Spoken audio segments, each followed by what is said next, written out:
नमस्कार दोस्तों, मैं संदीप आप सभी का स्वागत करता हूं आपके अपने यूट्यूब चैनल ज्ञान पैलेस में। आज का हमारा टॉपिक है भारत के प्रमुख अनुसंधान केंद्र से बनने वाले प्रश्न, जो कि प्रीवियस ईयर में पूछे गए हैं और भविष्य में पूछे जाने की संभावनाएं हैं। तो चलिए स्टार्ट करते हैं।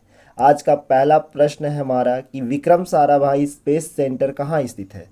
तो जैसा कि आपको पता है कि विक्रम साराभाई स्पेस सेंटर जो है तिरुवनंतपुरम में स्थित है। ठीक है।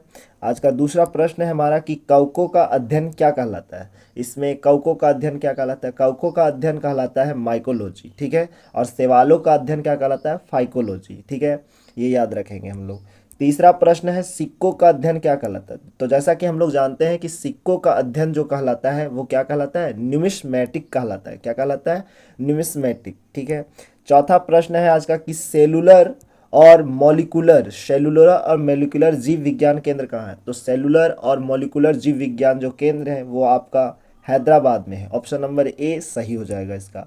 अगला क्वेश्चन है कि centre centre for DNA fingerprint and diagnostics अवस्थित है। कहाँ पे अवस्थित है ये।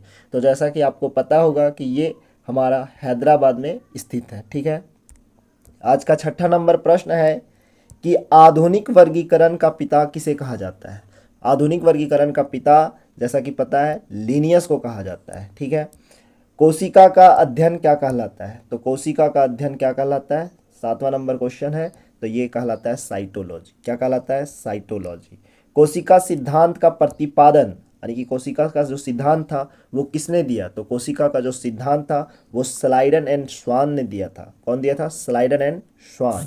अगला प्रश्न है हमारा अगला प्रश्न है हमारा 9वां नंबर का प्रश्न होगा कि शैवालों का अध्ययन क्या कहलाता है। तो जैसा कि हम लोग देखे थे शैवालों का अध्ययन क्या कहलाता है, फाइकोलॉजी। और कवकों का अध्ययन क्या कहलाता है, माइकोलॉजी। कवकों का अध्ययन क्या कहलाता है, कवकों। तो कवकों का हो गया माइकोलॉजी। क्या हो गया, माइकोलॉजी, माइकोलॉजी।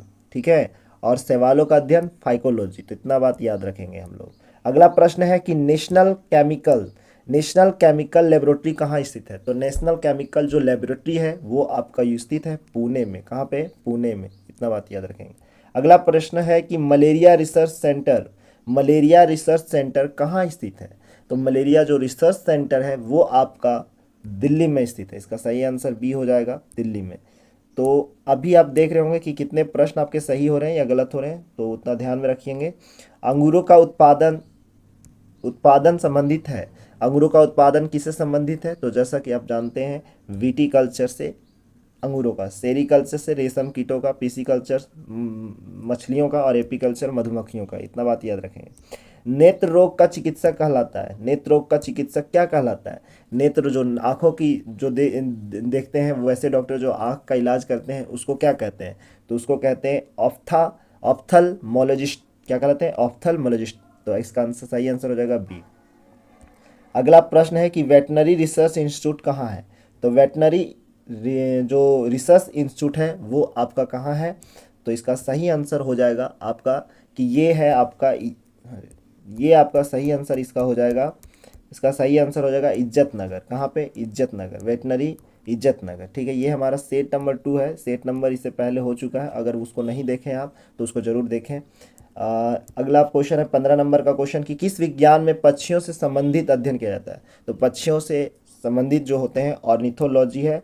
और बर्ड्समैन के नाम से किसे जाना जाता है, सलीम अली। क्या नाम है उनका, सलीम अली। क्या नाम है, सलीम अली।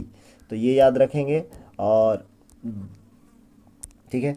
अगला क्वेश्चन है 16 नंबर का कि राष्ट्र प्लाज्मा अनुसंधान संस्थान कहाँ है। प्लाज्मा अनुसंधान संस्थान आपका गांधीनगर में, गुजरात के गांधीनगर में। गांधीनगर कहाँ है, तो गुजरात में। गुजरात में। ठीक है, गुजरात में। इतना बात याद रखेंगे। राष्ट्रीय डेयरी अनुसंधान संस्थान कहाँ है। राष्ट्रीय डेयरी अनुसंधान संस्थान आपका है करनाल में। कहाँ है, करनाल में। ठीक है।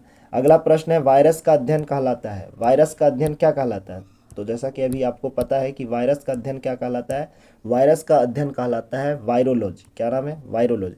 मेटालर्जी जो धातुओं को गलाने वलाने से उसके उससे रिलेटेड है। ठीक है। और ये बात याद रखेंगे। अगला प्रश्न है कि भाभा अनुसंधान केंद्र यानी कि बार्क, भाभा अनुसंधान केंद्र कहाँ है। तो जैसा कि आपको पता है कि ये ट्राम्बे में है। कहाँ पे, ट्राम्बे। अगला प्रश्न है कि national brain research centre, national brain research centre कहाँ है? तो नेशनल ब्रेन रिसर्च सेंटर आपका है गुड़गांव में। कहाँ है? गुड़गांव में। सही आंसर बी हो जाएगा। 21 नंबर का प्रश्न है आज का, और 21 नंबर हम लोग 21 नंबर में पहुंच चुके हैं। और 21 नंबर का प्रश्न कहता है कि जीवों में पाए जाने वाला रोगों का अध्ययन क्या कहलाता है? जो जीव में पाए जाने वाला रोग होता है उसके अध्ययन को क्या कहते हैं? तो पैथोलॉजी कहते हैं। पैथोलॉजी। हमारे जीवन में बहुत सारी बीमारियां आती है, तो इसका जो अध्ययन किया जाता है कि कौन सी बीमारी हो गई, उसको पैथोलॉजी में पढ़ते हैं। ठीक है। अगला प्रश्न है कि कीटों से संबंधित विज्ञान, जो कीटों से संबंधित विज्ञान की शाखा कहलाती है, तो कीटों से संबंधित विज्ञान की शाखा क्या कहलाती है? तो आपका एंटोमोलॉजी कहलाता है। ठीक है, एंटोमोलॉजी। अगला प्रश्न है कि जीव विज्ञान शब्द, जो जीव विज्ञान शब्द का प्रयोग सर्वप्रथम किसने किया था? तो जीव विज्ञान शब्द का सबसे पहले जो वर्ड जो है, शब्द, वो सबसे पहले प्रयोग किया था Lamarck and Treviranus. Lamarck and Treviranus. Lamarck जो थे वो जर्मनी के थे और ट्रिवेनस जो थे फ्रांस के थे। इतना बात याद रखेंगे हम लोग। चिकित्सा शास्त्र का जनक किसे कहा जाता है? तो चिकित्सा शास्त्र का जनक कहा जाता है हिप्पोक्रेटस को। और जब डॉक्टर बन जाते हैं, जब डॉक्टर, तो उनको इनकी कसम खिलाई जाती है हिप्पोक्रेटस की कि वो सही से इलाज करेंगे, लोगों का सही से स्वास्थ्य चेक करेंगे। हिप्पोक्रेटस का शपथ दिलाया जाता है उन लोग। अगला प्रश्न है कि ट्यूबरकुलोसिस, जिसको हम लोग टीबी के नाम से भी जानते हैं, टीबी, ट्यूबरकुलोसिस रिसर्च सेंटर कहाँ अवस्थित है? तो ट्यूबरकुलोसिस जो आपका है वो कहाँ स्थित है? चेन्नई में। कहाँ? ऑप्शन नंबर सी सही हो जाएगा। अगला प्रश्न है 26 नंबर का प्रश्न है, और ये कहता है कि सेंटर फॉर एडवांस टेक्नोलॉजी यानी कि सीएटी कहाँ स्थित है? तो जैसा कि इसका सही आंसर हो जाएगा वो क्या होगा? इंदौर। ठीक है। अगला प्रश्न है आपका मधुमक्खी पालन संबंधित है, तो मधुमक्खी पालन संबंधित है एपीकल्चर से, तो इसका सही आंसर हो जाएगा बी। अगला नंबर हम लोग 28 नंबर प्रश्न पे आ रहे हैं। 28 नंबर का प्रश्न है कि भूकंपों का अध्ययन क्या कहलाता है? तो जैसा कि जानते हैं भूकंपों का अध्ययन क्या कहलाता है? तो भूकंपों का अध्ययन कहलाता है, देखिए, भूकंपों का अध्ययन क्या कहलाता है? तो भूकंपों का अध्ययन कहलाता है सिस्मोलॉजी। और भूकंप जिस पे मेजरमेंट किया जाता है उसको कहा जाता है सिस्मोग्राफ। क्या कहा जाता है? सिस्मोग्राफ। ठीक है। अगला प्रश्न है आधुनिक वनस्पति विज्ञान का जनक किसे कहा जाता है? आधुनिक वनस्पति विज्ञान का जनक किसे कहा जाता है? तो वो कहा जाता है आपका लिनियस को। किसको कहा जाता है? लिनियस। ठीक है। अगला प्रश्न है जंतु विज्ञान का जनक किसे कहा जाता है? जंतु विज्ञान का जनक किसे कहा जाता है? तो जंतु विज्ञान का जनक अरस्तु को कहा जाता है। ठीक है। जंतु विज्ञान यानी कि जूलॉजी, जूलॉजी का जनक भी अरस्तु को कहा जाता है, और बायोलॉजी का भी जनक अरस्तु को कहा जाता है। बायोलॉजी। ठीक है। बायोलॉजी और जूलॉजी दोनों का अध्ययन जो कहलाता है, मतलब विज्ञान का जनक, वो कहलाते हैं अरस्तु। एरिस्टोटल इनको इंग्लिश में बोला जाता है। ट्रेड मिल टेस्ट कौन सी चिकित्सा से संबंधित है? ट्रेड मिल, तो ट्रेड मिल कौन सा? हृदय से। ट्रेड मिल चिकित्सा जो है, ट्रेड मिल टेस्ट, वो हृदय से रिलेटेड है। किससे रिलेटेड है? हृदय से। इतना बात याद रखें। अगला 32 नंबर का प्रश्न है कि होमोसेपियंस, जो होमोसेपियंस किसका वैज्ञानिक नाम है? तो जैसा कि सबको ही जानते हैं होमोसेपियंस का वैज्ञानिक नाम किसको कहा जाता है? मनुष्य का। ठीक है, मनुष्य का। और मेढक का क्या होता है? राना टिग्रीना। क्या है? राना टिग्रीना। ये याद रखेंगे, Rana tigrina, Rana tigrina, tigrina, Rana tigrina. ठीक है। स्वप्नों का अध्ययन क्या कहलाता है? जो रात में हम लोग स्वप्न देखते हैं उसका अध्ययन, उसके बारे में पढ़ाई लिखाई क्या कहलाता है? ऑनिरोलॉजी। क्या कहलाता है? ऑनिरोलॉजी। ऑप्शन नंबर सी सही हो जाएगा। केंद्रीय वनस्पति अनुसंधान संस्थान कहाँ है? केंद्रीय वनस्पति अनुसंधान संस्थान कहाँ है? तो ये आपका है कहाँ पे? लखनऊ में। ऑप्शन नंबर ए सही हो जाएगा। आज का हमारा 35वां नंबर का प्रश्न है कि फलों का अध्ययन क्या कहलाता है? तो जैसा कि हम लोग जानते हैं फलों का अध्ययन कहलाता है पोमोलॉजी। क्या कहलाता है? पोमोलॉजी। और अगला प्रश्न है 36 नंबर का कि मानव विकास का अध्ययन क्या कहलाता है? तो मानव विकास का अध्ययन क्या कहलाता है? मानव विकास का अध्ययन कहलाता है एंथ्रोपोलॉजी। क्या कहलाता है? एंथ्रोपोलॉजी। मानव विकास का अध्ययन क्या कहलाता है? एंथ्रोपोलॉजी। ऑस्टियोलॉजी, ऑस्टियोलॉजी किसका अध्ययन कहलाता है? तो ऑस्टियोलॉजी जैसा कि हम लोग जानते हैं अस्थियों यानी कि हड्डियों का अध्ययन जो कहलाता है osteology. Bones, the study of bones is called osteology. ठीक है। अगला प्रश्न है कि केंद्रीय औषधि अनुसंधान संस्थान कहाँ है? केंद्रीय औषधि अनुसंधान संस्थान कहाँ पे है? तो ये आपका है लखनऊ में, यूपी के लखनऊ में, यूपी के लखनऊ में। ठीक है। अगला प्रश्न है कि केंद्रीय चावल अनुसंधान संस्थान कहाँ है?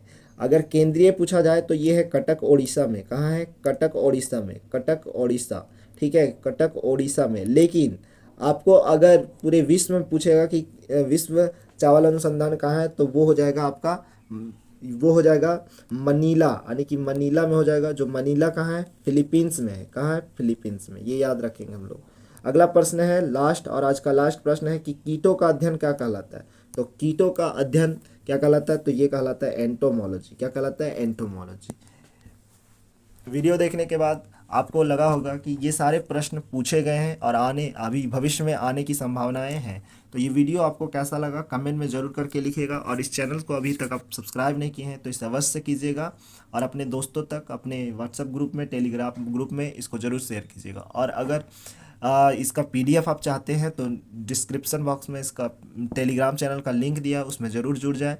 और ऐसे ही अपडेट पाने के लिए, ऐसा ही क्वेश्चन को जानने के लिए आप हमारे चैनल से जुड़ सकते हैं। तो लाल बटन को दबाएं और इसे सब्सक्राइब कर लें, ताकि आपको ऐसे ही प्रश्न देखने को मिले जितने प्रीवियस ईयर क्वेश्चन है। हम इस वीडियो से सीरीज़ में आपको जो प्रीवियस ईयर क्वेश्चन है एसपीडी के, वो सारे सेट हम करवाने वाले हैं। तो आप हमसे ज़रूर जुड़ें और सब्सक्राइब कर लें। Thank you.